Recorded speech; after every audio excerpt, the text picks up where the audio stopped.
Joining us now is Congresswoman Jan Schakowsky, Democrat of Illinois. Representative Schakowsky, thanks very much for joining us. It's nice to have you here. Thank you, and I'm awfully glad you were born, Rachel. Thank you. I sort of feel like that should become a generic greeting in America now. Yes. Nice to see you. I'm glad you were born. That's right. In any case, since this issue has blown up so hugely in the media, are you hearing from your constituents on this issue? What are you hearing from people?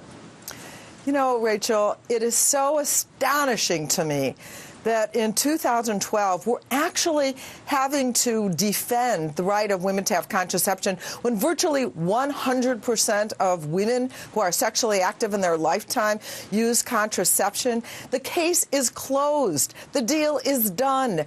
All women expect to have access to contraception. And the great thing about what the Obama administration said, that no matter where they work, they should be able to get this with no copay, because contraception can be expensive. And, you know, I think so for women, this is just not an issue, except for a few women who want to go along with a narrow band of bishops who actually have said, Anthony Piccarello has said, no employer should have to provide contraception. He says if he leaves being a director of the bishops, that he would, and he wants to open a Taco Bell, that he shouldn't have to be able to have to provide insurance coverage for contraception because he's a good Catholic.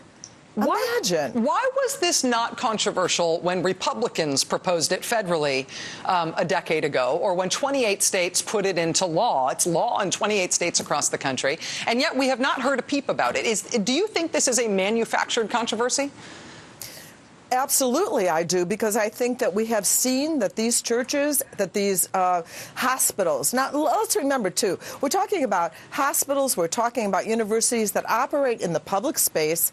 They get public dollars, they get special tax breaks because they're not-for-profit institutions, and they hire people, and we're talking about janitors and secretaries and nurses and students and teachers, and they've been doing this for a long time in more than half of the country.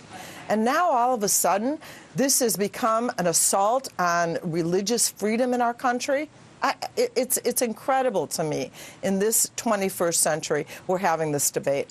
But why do you think that we are? Because one of the things that I think is interesting here is the timing. This had been out and known for weeks before anybody problematized it, before anybody started crowing about it. Obviously, the Catholic Church decided to make an issue. They had their clergy read it to people at Sunday Mass.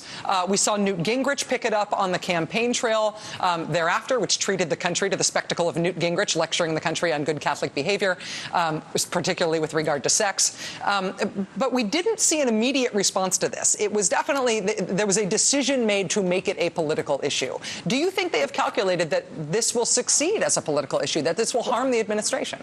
Well, first of all, I think they have made a wrong political calculation, that most of the pundits that we hear, most of the spokespeople in favor of this are men who are saying that we should change the rules. But I think they also may have waited until after the jobs numbers came out, the unemployment numbers came out, the economy seems to be doing better. And so let's go back to the culture wars. We think that works. But I think this is a serious miscalculation.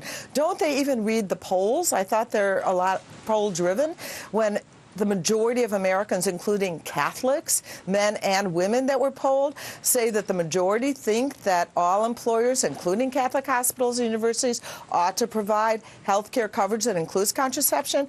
I don't know what they're thinking when they make this calculation. I think they're really off base. And, you know, the women in Congress, the Democratic women in Congress, have been absolutely fierce about it, and I really appreciate that.